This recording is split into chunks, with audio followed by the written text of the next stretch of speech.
백제가 멸망의 길로 치닫던 혼란의 시기, 한 남자는 가문도 가족도 생명조차 뒤로한 채 마지막 싸움을 선택합니다. 그의 이름은 계백. 황산벌의 먼지를 일으키며 돌진하던 이 충신의 삶과 죽음을 따라가 봅니다. 역사의 비극 속에서 피어난 의리와 충절의 이야기, 지금부터 시작합니다. 챕터 1 백제 최후의 날, 그리고 계백의 등장. 7세기 중엽, 백제는 이미 쇠락의 길을 걷고 있었습니다. 내정은 부패하고 외적의 침입은 끊이질 않았습니다. 이 시기 신라와 당나라가 손을 잡고 백제를 압박하며 역사적인 삼국통일 전쟁이 본격적으로 시작됩니다. 이런 긴박한 시대적 상황 속에서 한 이름이 부각되기 시작했습니다. 바로 충신 계백입니다. 그는 왕실과 귀족들 사이에서 충직하고 과묵한 인물로 알려져 있었고, 비록 기록은 적지만 군사적 통솔력과 강한 신념으로 군중 속에서 빠르게 신뢰를 얻습니다. 당시 백제의 의자왕은 신라-당 연합군의 공격이 임박하다는 소식을 접하고 수도 사비성의 방어를 준비합니다. 하지만 국력은 이미 기울었고 의지할 수 있는 장수는 그리 많지 않았습니다. 그때 왕의 부름에 응답한 자가 계백이었습니다. 의자왕은 계백에게 정권을 위임하며 마지막 방어선 황산벌로 향하게 합니다. 백제군은 불과 5천에 불과했지만 계백은 조금도 주저하지 않았습니다. 그에게 있어 숫자는 중요하지 않았고 오직 백제의 마지막을 지켜야 한다는 사명이 있을 뿐이었습니다. 계백은 출병 전 충격적인 결정을 내립니다. 가족을 직접 손에 넣어 죽인 것입니다. 적에게 포로로 잡혀 수치를 당하거나 자신이 전사했을 때 복수나 원망이 남지 않게 하기 위해서였습니다. 이 결단은 단순한 전쟁이 아닌 계백의 삶 전체를 건 투쟁이었음을 보여줍니다. 그는 이제 되돌아갈 길도 남겨진 것도 없었습니다. 오로지 황산벌에서 죽음을 맞이할 각오뿐이었습니다. 챕터 2 황산벌 전투의 서막. 황산벌은 전략적으로도 중요한 요충지였습니다. 이곳을 지나야만 신라군은 사비성으로 진격할 수 있었기 때문입니다. 신라는 김유신 장군을 중심으로 약 5만 대군을 이끌고 북상 중이었고, 백제는 오직 계백의 5천 정예병으로 그 진격을 막아야 했습니다. 숫자만 보자면 불가능에 가까운 전투였지만 계백은 지형과 병력의 훈련도를 철저히 활용하여 전술적 우위를 노립니다. 계백은 황산벌의 좁은 지형을 이용해 적의 대규모 병력이 자유롭게 진입하지 못하도록 배치합니다. 이로 인해 초반 전투에서는 신라군이 큰 피해를 입었습니다. 김유신조차 예상치 못한 백제군의 저항에 당황했고 반복되는 패배로 인해 사기가 흔들리기 시작했습니다. 계백의 병사들은 목숨을 아끼지 않고 싸웠고 그들은 단순히 전쟁을 하는 것이 아니라 백제의 마지막 명예를 지키고 있었습니다. 이러한 백제군의 저항은 신라 진영에도 영향을 미쳤습니다. 신라군은 사기를 끌어올리기 위해 화랑들을 전면에 내세우며 공격을 계속했고 이 과정에서 수많은 청년들이 황산벌의 들판에 쓰러졌습니다. 이 끔찍한 소모전은 전투가 단순한 정복이 아닌 두 민족의 정신이 부딪히는 전쟁임을 상징적으로 보여주었습니다. 계백은 이 전투에서 병사들과 함께 어깨를 맞대며 싸웠고 그는 장수이자 전사였습니다. 챕터 3 신라의 반격과 전세 역전. 초반의 불리함을 딛고 신라군은 점차 전열을 가다듬기 시작했습니다. 김유신은 전통적인 정면 돌파 대신 측면과 후방을 이용한 기습 작전을 시도하며 계백의 방어선을 무너뜨리기 시작합니다. 백제군은 용감하게 맞섰지만 병력과 물자의 차이는 명확했습니다. 전투가 장기화될수록 피로는 쌓이고 사기 역시 서서히 무너져 내렸습니다. 신라는 특히 어린 화랑들을 전장에 투입하며 정신적 충격을 백제군에게 가하려 했습니다. 이들은 죽음을 두려워하지 않는 청년들이었고 일부는 고의로 자살 돌격을 감행하기도 했습니다. 백제군은 이들을 보며 경외심과 함께 공포를 느끼게 되었고 그 결과 전열이 흐트러지기 시작합니다. 계백은 이를 재정비하며 마지막까지도 병사들의 정신을 다잡으려 노력했지만 현실의 벽은 너무도 높았습니다. 결국 백제군은 후방을 차단당하며 포위당하기에 이릅니다.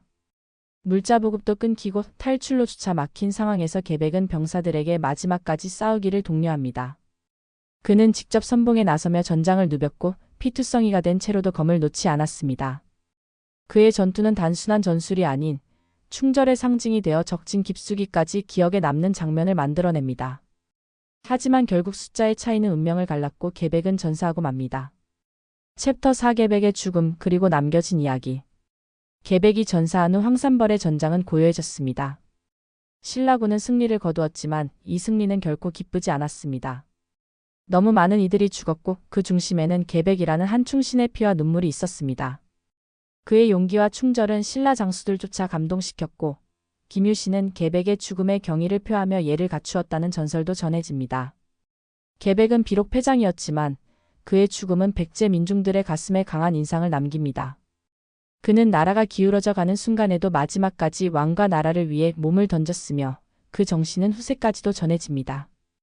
역사 기록에는 많지 않지만 구전과 설화를 통해 그의 이야기는 살아 숨쉬며 전해지고 있습니다. 계백의 죽음은 곧 백제의 몰락을 의미했습니다. 그가 싸웠던 황산벌 이후 사비성은 곧 함락되었고 백제는 역사의 무대에서 사라졌습니다. 하지만 그 마지막 순간에 계백이 있었기에 백제는 단순히 패망한 나라가 아닌 충절로 마무리된 나라로 기억될 수 있었습니다. 전사한 자는 사라졌지만 그 정신은 살아남은 것입니다. 챕터 5 계백의 유산 충신의 상징. 계백 장군의 이야기는 단지 백제 말기의 전쟁사를 넘어 충이라는 개념의 상징으로 자리잡게 됩니다. 특히 조선시대 이후 그의 이야기는 다양한 문헌과 민간 설화를 통해 미화되고 전파되었으며 시대를 초월해 충성심의 본보기로 인용되었습니다. 백성이 나라에 충성할 수 있다는 이념을 강조하던 시대에는 계백처럼 가족까지 희생하며 나라를 지킨 인물이 이상적인 모범이었던 것입니다. 이런 점에서 계백은 역사적 인물이라기보다는 문화적 상징으로 자리잡습니다. 충신계백이라는 단어는 하나의 고유명사처럼 쓰이기 시작했고 특히 교육 현장이나 군대에서 의무와 충성을 가르칠 때 빠지지 않고 등장합니다.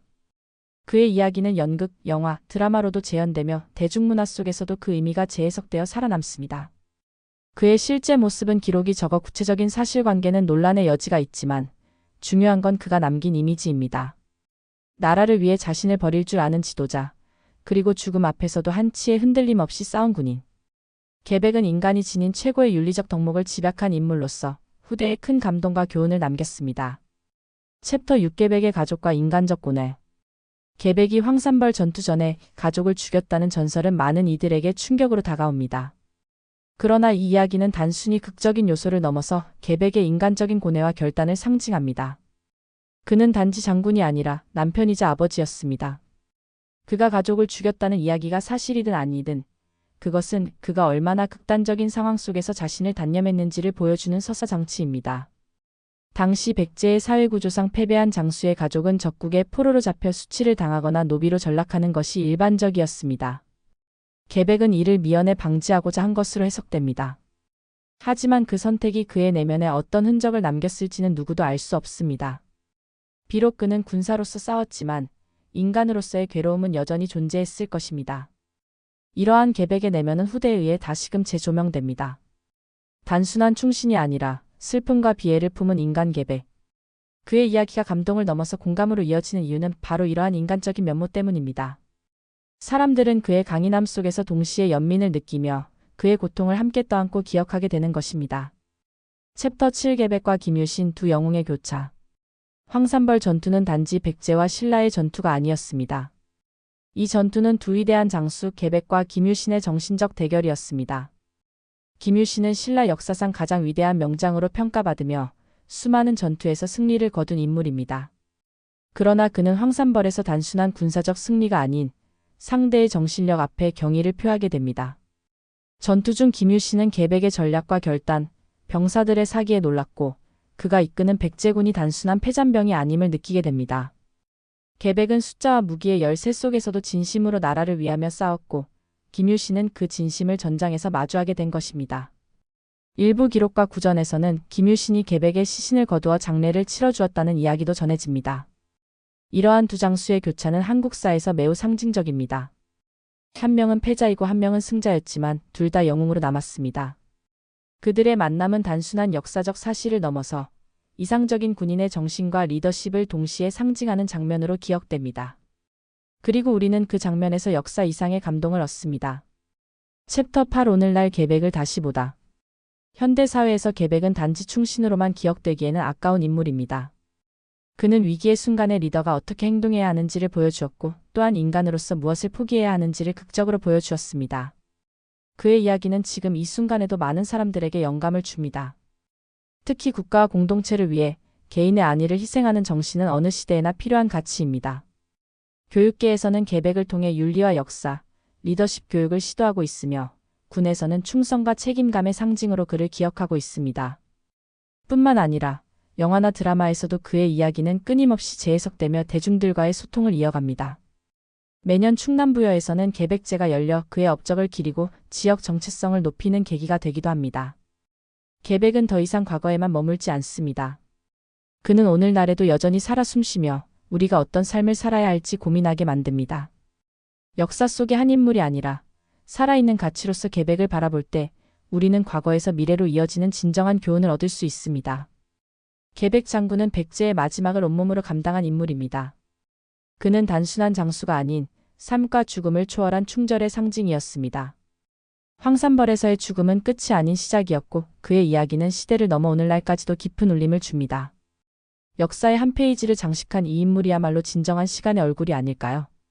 또 다른 이야기가 궁금하다면 구독과 좋아요 부탁드립니다.